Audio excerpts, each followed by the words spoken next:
तत्वों के निष्कर्षण के सामान्य सिद्धांत एवं प्रक्रम। इस चैप्टर में आपने दीर्घोत्तरीय प्रश्न देखा। 2 दीर्घोत्तरीय प्रश्न इस चैप्टर में हम आप लोगों ने पढ़ा, जिसमें से मुख्य था लोहा का निष्कर्षण और एक दीर्घोत्तरीय प्रश्न में कुछ एक छोटे छोटे पॉइंट्स अवेलेबल थे। आज के क्लास में हम आप लोग दूसरे टर्म्स में प्रवेश करेंगे, दीर्घोत्तरीय से लघु उत्तरीय प्रश्न की ओर चलेंगे। तो हेडिंग लीजिए, लघु उत्तरीय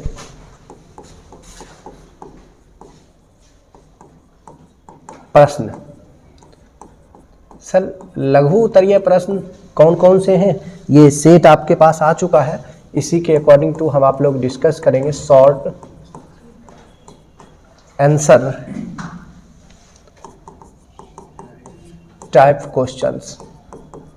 तो शॉर्ट आंसर टाइप क्वेश्चंस को हम आप लोगों को डिस्कस करना है, फाइनली सीखना है और समझने का प्रयास करना है शॉर्ट आंसर टाइप क्वेश्चन को।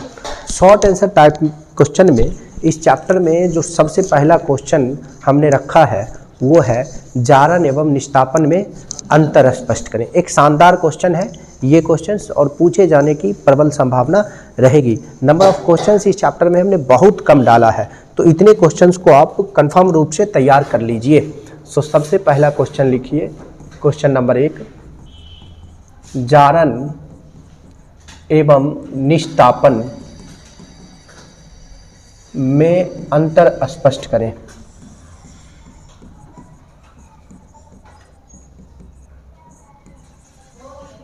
जारण एवं निष्तापन में अंतर स्पष्ट करें। एक तरफ हम लिख देंगे जारण, इसी जारण का दूसरा नाम क्या होता है? भर्जन भी होता है। और दूसरी तरफ हम लिख लेंगे निष्तापन और सीखने का प्रयास करेंगे कि भाई ये है क्या। ठीक है, जारण और निष्तापन क्या है, ये किस प्रकार से काम करता है। देखो आपको पहले से पता है कि जब किसी अयस्क को वायु के उपस्थिति में, मतलब ऑक्सीजन के उपस्थिति में उसके द्रवणांक से कम ताप पर गर्म किया जाता है तो धातु के ऑक्साइड का निर्माण होता है। यह प्रक्रिया क्या कहलाता है? मतलब हम कह सकते हैं कि यह वायु के उपस्थिति में कराई जाती है। सो लिखिए, यह प्रक्रिया वायु के उपस्थिति में कराया जाता है। इसमें लिख देंगे सर, यह प्रक्रिया वायु के, हाँ यह प्रक्रिया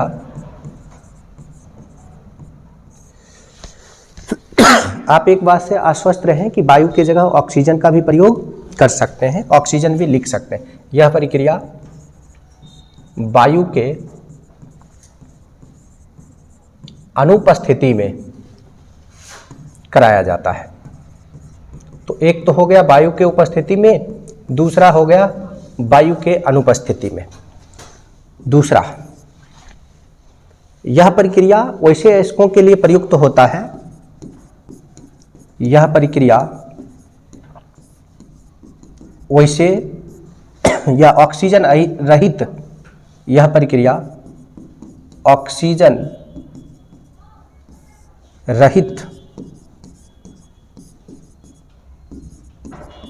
अयस्कों के लिए प्रयुक्त होता है। जैसे सल्फाइड, साइनाइड, इसमें लिख सकते हैं सर, यह प्रक्रिया ऑक्सीजन युक्त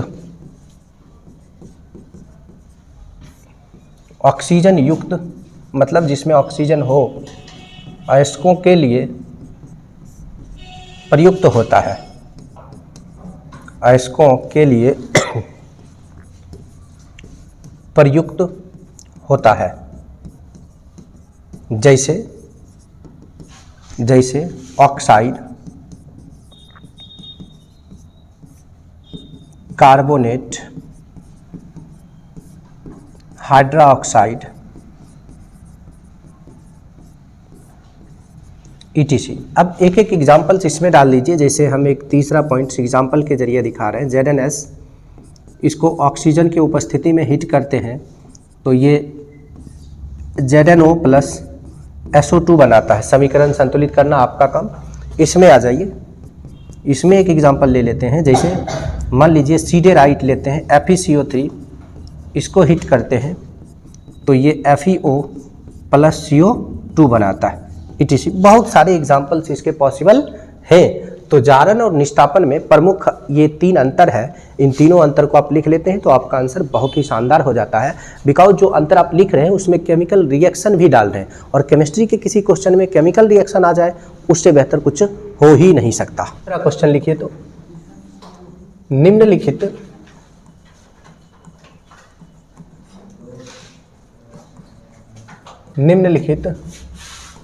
धातुओं के दो अयस्कों का नाम एवं सूत्र लिखें। भाई कुछ धातु दिए हैं, उसके दो अयस्क का नाम लिखना है, सूत्र लिखना है। जिसमें सबसे पहला क्या है, लोहा है। बताओ सर, लोहा के 2 अयस्क कौन कौन से हो सकते हैं? पहला हो गया मैग्नेटाइट। मुख्य अयस्क में सबसे बेहतर क्या माना जाता है? मैग्नेटाइट, Fe3O4, ठीक है, ये Fe3O4 हो गया। दूसरा क्या हुआ? हेमेटाइट। दूसरा है आपके पास हेमेटाइट। हेमेटाइट को हेमाटाइट भी बोल सकते हैं ना, Fe2O3। तो एक लोहा का तो आपने लिख दिया। दूसरा क्या दिया है सर? कॉपर। क्या कहता है? कॉपर के भी 2 अयस्कों का नाम एवं सूत्र लिखें। एक क्या लिखने वाले हैं आप? कॉपर पायराइट, बहुत प्रमुख है इसका सूत्र क्या होगा? CuFeS2। इसके अलावा कॉपर ग्लांस, ठीक है, कॉपर ग्लांस ले सकते हैं। कॉपर ग्लांस का क्या होगा सर? Cu2S, ठीक है, क्यूप्राइट ना, ये सब भी लिख सकते हैं। चलिए आगे बढ़ते हैं, तीसरा पर चलते हैं। तीसरा कौन सा एलिमेंट है? जिंक है सर, ठीक है, जिंक लिख लीजिए। जिंक के 2 अयस्क, एक है जिंक ब्लेड। जिंक ब्लेड का सूत्र क्या होता है? दूसरा क्या? जिंकाइट का सूत्र क्या होता है? ZnO। और कोई एलिमेंट है? एक एलिमेंट और है। तो तीसरा एलिमेंट के बाद चौथा एलिमेंट आपके पास क्या है? 4 नंबर एलिमेंट। देखो यहाँ हम बॉक्स करके लिख रहे हैं, नंबर 4 नंबर एलिमेंट है एल्यूमिनियम। एल्यूमिनियम या एल्यूमिनियम कुछ भी आप लिख सकते हैं। इसके भी कितने अयस्क हैं? 2 अयस्क हैं। एक क्या है? बॉक्साइट। बॉक्साइट का सूत्र क्या होता है? Al2 × 2H2O, ठीक है। दूसरा क्या लिखने वाले? करंडम या क्रायोलाइट लिख लें? चलो ठीक है, क्रायोलाइट। क्रायोलाइट का फॉर्मूला बताइए सर। Na3Al(F6). करंडम का सूत्र ये होता था, Al2O3 होता था। तो ये दूसरा क्वेश्चन भी आपका कंप्लीट हुआ। क्वेश्चन नंबर 3 बहुत ही शानदार क्वेश्चन है। धातु कर्म किसे कहते हैं? धातु कर्म किसे कहते हैं ना, पूरा समझ लीजिए। और शुद्ध अयस्क से शुद्ध धातु प्राप्त करने के लिए बीच में जितने प्रोसेस अपनाए जाते हैं उन सारे प्रोसेस को एक साथ में क्या कहते हैं? धातु कर्म कहते हैं। सो लिखिए तो, अशुद्ध अयस्क से शुद्ध धातु प्राप्त करने का संपूर्ण प्रक्रिया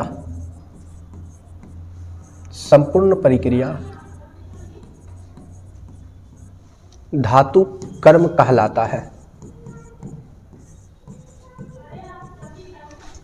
अशुद्ध अयस्क से शुद्ध धातु प्राप्त करने का संपूर्ण प्रक्रिया धातु कर्म कहलाता है। धातु कर्म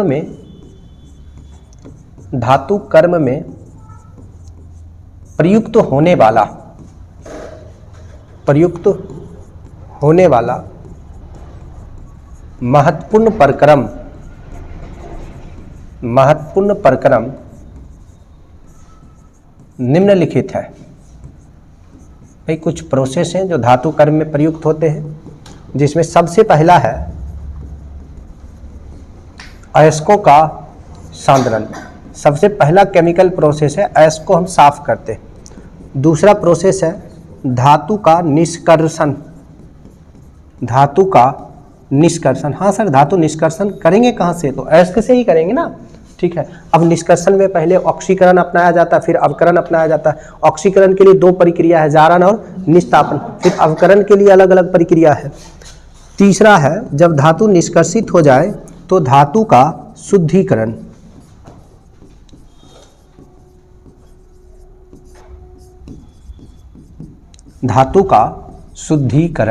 ठीक है। इन प्रक्रिया के द्वारा हम धातु कर्म करते हैं, यानी धातु का निष्कर्षण करते हैं उसके अयस्कों से।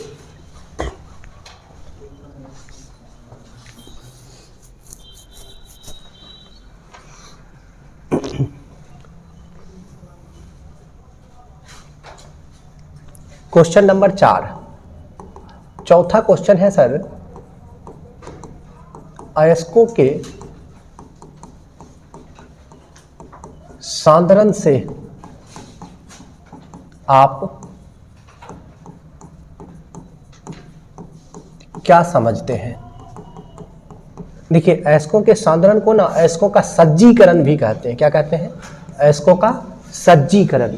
सज्जीकरण मतलब सजाना। सजाएंगे यानी कब सजाएंगे? जब उसमें अशुद्धि जो होगा उसको निकाल देंगे। और शुद्धि किसी भी चीज़ों के सजावट में अच्छा लगेगा? नहीं लगेगा ना। ये एनसीईआरटी का शब्द है, मेरे शब्द नहीं है। किसके शब्द हैं? एनसीईआरटी के शब्द हैं। सज्जीकरण। तो सज्जीकरण जैसे जटिल शब्द का प्रयोग कौन करता है? एनसीईआरटी ही करता है। तो अयस्कों के सांद्रण से आप क्या समझते हैं? ये क्वेश्चन है। अयस्कों में उपस्थित अशुद्धियों को या अवांछनीय पदार्थों को दूर करने की प्रक्रिया अयस्कों का क्या कहलाता है? लिखिए तो। अयस्कों में, चल भाई तू हट। अयस्कों में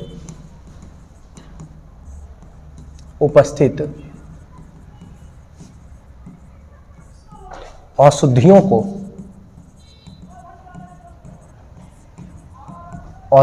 को दूर करने की प्रक्रिया, अयस्कों में उपस्थित अशुद्धियों को दूर करने की प्रक्रिया अयस्कों का सांद्रण कहलाता है। Full stop, paragraph change. अयस्कों के सांद्रण का महत्वपूर्ण विधि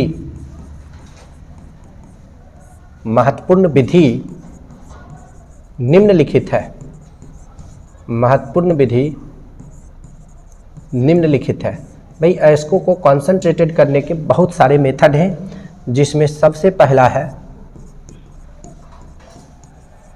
गुरुत्वीय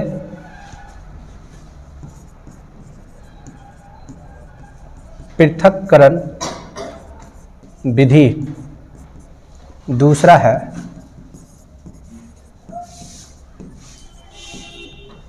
चुंबकीय पृथक्करण विधि। तीसरा है फेन उत्प्लवन विधि। चौथा है निच्छालन विधि। बहुत सारे प्रोसेस हैं सर, जिसके जरिए हम अयस्कों को साफ कर सकते हैं। जो प्रमुख आपके सिलेबस का हिस्सा है वो ये 4 है, ध्यान रखना है इन चारों का नाम। 5वां क्वेश्चन है सर, फेन उत्प्लवन विधि पर क्या करें भाई? तो टिप्पणी करें। फेन उत्प्लवन विधि पर टिप्पणी करें। ये एक शानदार सा क्वेश्चन है। समझिए फेन उत्प्लवन विधि पर कैसे टिप्पणी करेंगे। सबसे पहले एक बर्तन लेंगे हम, ये रहा एक बर्तन, किसी भी चीज़ का बर्तन ले सकते हैं, यहाँ कोई क्राइटेरिया नहीं है, किसी तरह का कोई समस्या नहीं है, जो मर्जी 100 बर्तन यूज कर लीजिए। और इसमें एक पाइप लगाएंगे ऐसा, ठीक है, हाँ एक पाइप लगा देंगे, इस पाइप में होल कर देंगे, छेद कर देंगे। छेद करने से क्या फ़ायदा होगा, एयर इसमें हम डाल सकते हैं, हवा डाल सकते हैं। क्या डाल सकते हैं, हवा को डाल सकते हैं, वायु हवा प्रवाहित कर सकते हैं। अब इस डिवाइस को बनाने के बाद इसमें जल और यूक्रेलिप्टस, जिसको पाइन का तेल भी बोला जाता है या तारपीन का तेल भी बोला जाता है, दोनों को घोल देंगे। यानी इसमें हमने क्या घोला है, जल प्लस पाइन का तेल। आप तारपीन का तेल या यूक्रेलिप्टस के तेल शब्द का भी प्रयोग कर सकते हैं।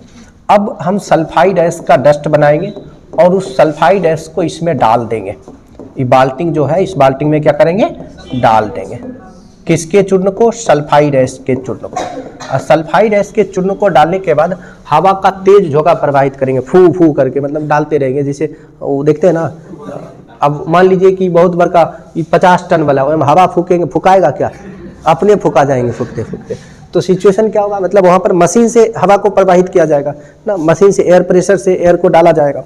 तो एयर प्रेशर से जब एयर को डाला जाएगा तो अंदर में एयर जा रहा है, मतलब सभी पानी और तेल आपस में क्या होगा, घुलेगा मिलेगा। इस दौरान सल्फाइड ऐश का कण भी उसमें घुलेगा मिलेगा। सल्फाइड ऐश का कण तेल में घुल जाएगा और अशुद्धि जो है वो जल में घुल जाएगा। अब कुछ समय के लिए शांत छोड़ दिया जाएगा उसको। जैसे शांत छोड़ा जाएगा तो तेल ऊपर आ जाएगा, लो डेंसिटी और हाई डेंसिटी वाला चीजें नीचे आ जाएगा ना, तो पानी नीचे चला जाएगा और तेल ऊपर चला जाएगा। अशुद्धि पानी में घुला था इसलिए वह बर्तन के पेंदी में बैठ जाएगा और ऐश का कण जो होता है वो हल्का होता है, वो फेन बन जाएगा, झाग बन जाएगा और झाग बन के इसके ऊपर तैरने लगेगा। ये क्या है, अयस्क का झाग है। किसका झाग है, अयस्क का झाग है। ये हो गया अयस्क का झाग। इसको ना कांच के सुखा लेंगे और ये सब जो आप देख रहे हैं नीचे, ये सारे पार्टिकल्स किसके हैं, इम्प्यूरिटी है, अशुद्धि है, गैंग है। ये सारा का सारा क्या है, अशुद्धियाँ, गैंग। समाज में भी कुछ गैंग होते हैं ना, ठीक है।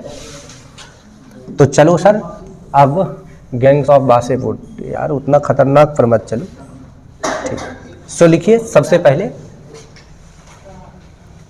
फेन उत्प्लवन विधि द्वारा, फेन उत्प्लवन विधि द्वारा मुख्यतः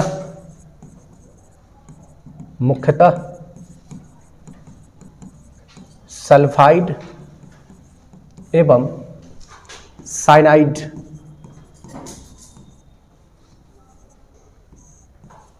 अयस्कों का सांद्रण किया जाता है। अयस्कों का सांद्रण किया जाता है। अब कैसे किया जाता है सर, तो जरा समझिए, ठीक है। अब इन बातों को ध्यान से समझिए। सल्फाइड अयस्क के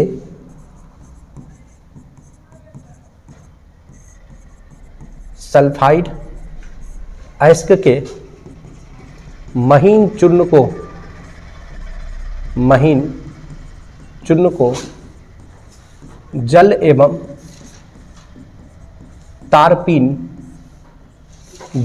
तारपीन के तेल में मिश्रित कर हवा का तेज झोंका प्रवाहित किया जाता है तो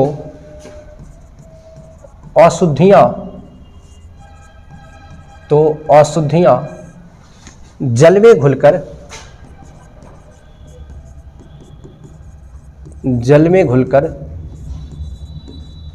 बर्तन के पेंदी में बैठ जाता है। पेंदी में बैठ जाता है, जबकि अयस्क का कण तेल में घुलकर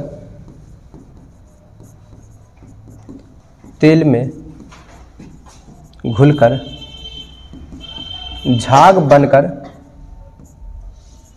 तैरने लगता है, झाग बनकर तैरने लगता है, जिसे काट कर सुखा लिया जाता है, जिसे काट कर सुखा लिया जाता है। यह प्रक्रिया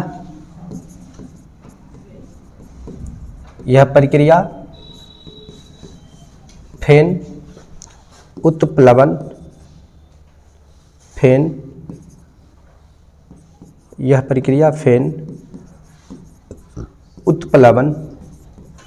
विधि कहलाता है।